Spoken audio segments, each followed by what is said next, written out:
I would say that there is a minority within the order that does believe it. There's one thing I've learned in looking at the papers, that they're not all active. Maybe at any one time only 20% are active. Undoubtedly, the 20% that are active have this goal. If you look at Taft's great work, although as a president he hasn't accounted for very much in the literature, Taft's great work was to bring about the World Court, international law. International law in a world court will be essential in a new world order. If you take, for example, the career of Bush, Vice President Bush, when he was ambassador to the United Nations, he helped a process called Mondialization, which was a process by which an individual American city would adopt United Nations stature. In other words, it's a diminution, a dilution of U.S. sovereignty. So if you look at these individuals, Stimson is another very good example. Averell Harriman, certainly, in the way he's financed the Soviet Union, his work towards the build-up of the Soviet Union.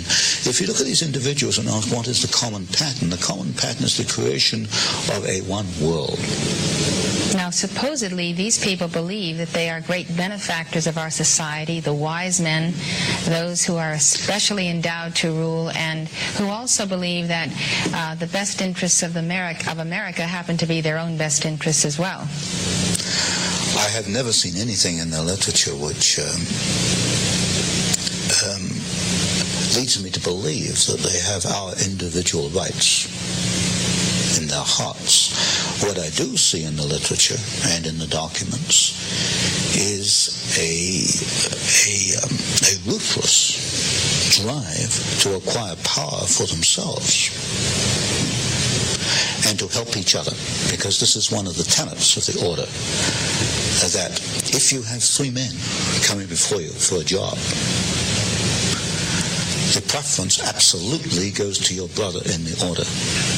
This is, in my book, The Order, Introduction to the Order, I call these chains of influence, and I trace one pattern where Stimson brought the McBundy family into the War Department. Then the McBundys go on and become key people both in the Department of Defense and in the Council on Foreign Relations. They help each other along the way.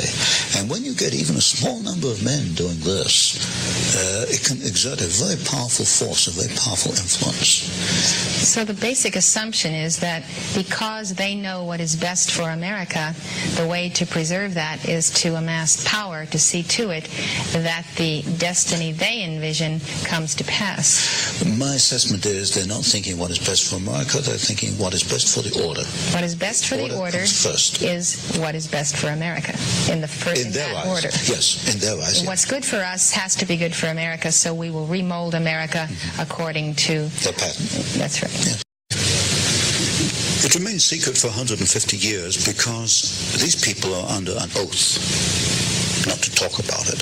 I understand that a member of the order may not remain in the room if it comes under discussion. Now, if I can elaborate on this a little bit, this poses a problem for Mr. Bush, because I write something called the Phoenix Letter, which is a monthly newsletter, and last November I began to open up. And a reader wrote to Mr. Bush and said, here's what Mr. Sutton says, are you a member of this order? And the letter the reader got back was very interesting. It said, in effect, that the Vice President was not a member of a sordid secret society. That was not the question. The question was, are you a member of a secret society? The answer came back, he is not a member of a sordid secret society. Inserted the word, you see. This was a reader who doesn't give up, so he went back again. And I understand that as it stands, as we are now, that Mr. Bush is not willing either to admit he is a member of the order or to deny it, because they're under this oath not to discuss it. So when people look at the Council on Foreign Relations, in effect what they've been doing is looking at a kind of a veil which hides the order? Yes. The core or my work came about almost by accident. If someone had not donated to me the membership list, we wouldn't be here today.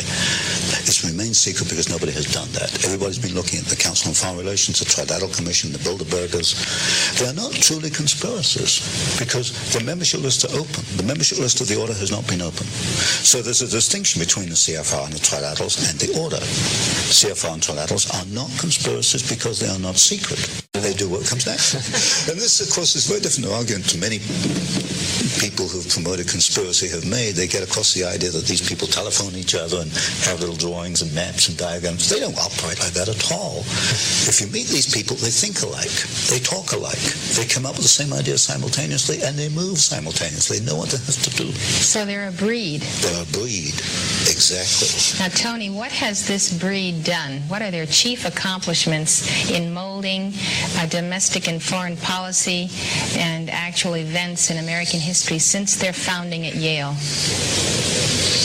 One is they have acquired enormous political and financial power.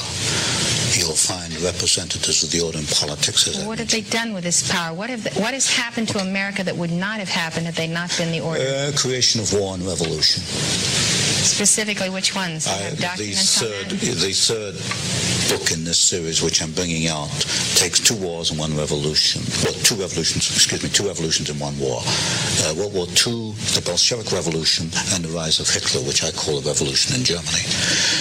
We can find the order behind the Russian Revolution, the Bolshevik Revolution. We can find behind the rise of Hitler. We can find in the maintenance of both of these systems, to transfer technology to both. Since you've already proven that Wall Street is behind the Bolshevik Revolution and the rise of Hitler, now you're proving that the order is behind Wall Street. Exactly. Now, who's the key figure in the order, or figures that mold Wall Street? In order of dominance, Averell Harriman, partner in Brown Brothers Harriman. Stanley of Morgan Stanley. It used to be J.P. Morgan, then it became Morgan Stanley. Those two are the key. Now, what did the order want to accomplish in the Bolshevik Revolution? You create opposing forces which you place in conflict. Out of conflict, you've got profit. You've got political power. And you can direct history. And if you look at the writings, for example, of the Trilateral Commission, they talk openly in the Trilateral Commission about managing conflicts, not solving conflicts, but managing conflicts. Conflict management. That's the cry. So they got the profit, the power, and the management. Mm-hmm. Where do they want to steer history through the Bolshevik Revolution? They wanted to set up, and they did, two opposing forces. Out of that came World War II. There were logical steps in the process. They used the same bank, Guaranteed Trust Company, as the conduit for the financing of Hitler, and also as a conduit for financing, and also the early days of the Russian Revolution. In fact, in Russia, Soviet Russia in 1923, a vice president of Guaranteed Trust Company was the foreign director of the Roscombank, which was the first Soviet overseas bank that was set up. They were that close in those days. You'll get a very close relationship between the early Hitler days and members of the order, which is in the third book. I think the order has been at war with the United States in general since 1833. There's no question about that when you look at their individual actions. And that is because if the flower of the United States, the flower of freedom, was to become what its potential was, their very elite positions would not have a stronghold. Exactly. The greatest single threat to this breed that has antedated Christ is the nation that has itself founded upon a constitution that absolutely guarantees the rise of the individual. This is one of the problems. They cannot live with the Bill of Rights. In fact, this is why when Archibald MacLeish, a member of the order, wrote the Constitution for UNESCO, it was built into there that UNESCO would gradually try to erode press freedoms.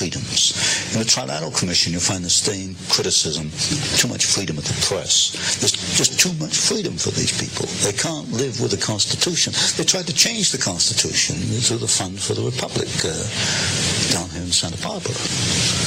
They've not been successful yet, but they realize that there are roadblocks they've got to overcome to achieve what they want. The most unfortunate thing to me is that when the people have coming at them from all directions this momentum of the order, they turn and espouse the order, or they let these people, or have in the past, become their idols, accept that they are an elite, accept that fact that they are superior, accept the projection from them to the people that they're superior.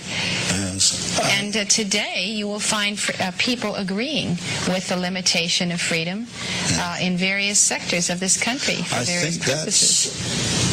That's a very unfortunate part of our society, that too many people are willing to abandon freedom for security, or what they see as security. You can get security in a Siberian gulag, but you can get freedom in Hitler's concentration camp. But too many people are willing to give up freedom for security. Too many people are willing to look at these people as miniature gods. And because they have achieved power, don't ask how did they get power or what they can do with the power, but just the fact that they have power makes them a god, and therefore they worship them. This to me is unbelievable. People, I put in one of my books, we've got 20, 30 million degree holders in the United States. People have earned a college degree, but they don't question statements which are made by these people. Well, it's an amazing thing that educated people can accept that the interference with private property rights, or with the press, or public assembly, or religion, free speech, the interference with that can somehow be necessary to the continuity of the republic, or the security of the nation. It's ridiculous. I can't answer for these people. All I hope is that they will examine their own consciences and their own mind. Well, Tony, I think that in conclusion, it's very important that we understand how you develop in your third book, which is about to come out, the development of conflict to produce war or peace that they're choosing, and how that has worked, let's say, in Vietnam, or in the situations that are occurring today in the Middle East, where there is great conflict. How is the order managing the conflict we see on the globe today? Well, as I mentioned before, basically it is using the Hegelian dialectic. You establish one side, then you establish the other side, then you bring them into conflict, then you manage that conflict. So you establish Soviet Union, you establish Hitler, you bring them into conflict, World War II. By managing the conflict, you can control the next decade or so. And as I mentioned, we built up the Soviet Union. We're building up Red China today, Communist China. We're even going to send the military technology. So by 1990, 2000, we've established the two sides. We bring them into conflict. Now tell me, why does Reagan go along with these agreements with Red China, which he just did, to supply this technology? He's not a member of the order. Why does he respond to its stimuli? Because you've got a group within the administration who are members, who are connected with the order. When you get a group quite capable men working together, they can wear down opposition, they can erode opposition, because they're all kind of marching in step.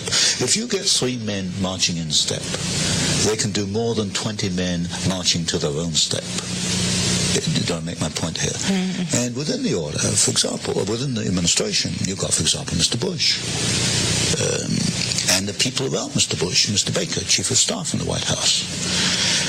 And gradually you've seen the weeding out of those individuals who are independent. They've either resigned or they've been moved out to other departments. So in effect, the order has taken over very gradually, very carefully, without any fanfare.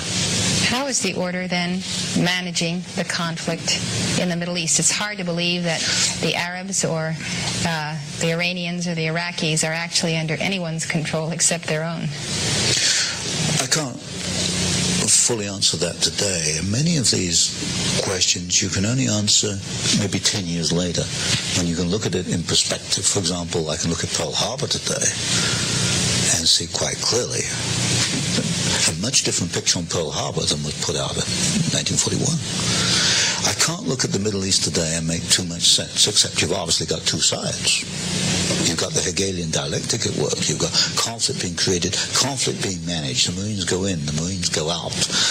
Today, the Iraq is attacking the Iranian oil bases. You've got the deliberate two sides in these conflicts, the deliberate creation of conflict and the management of conflict. Put it this way.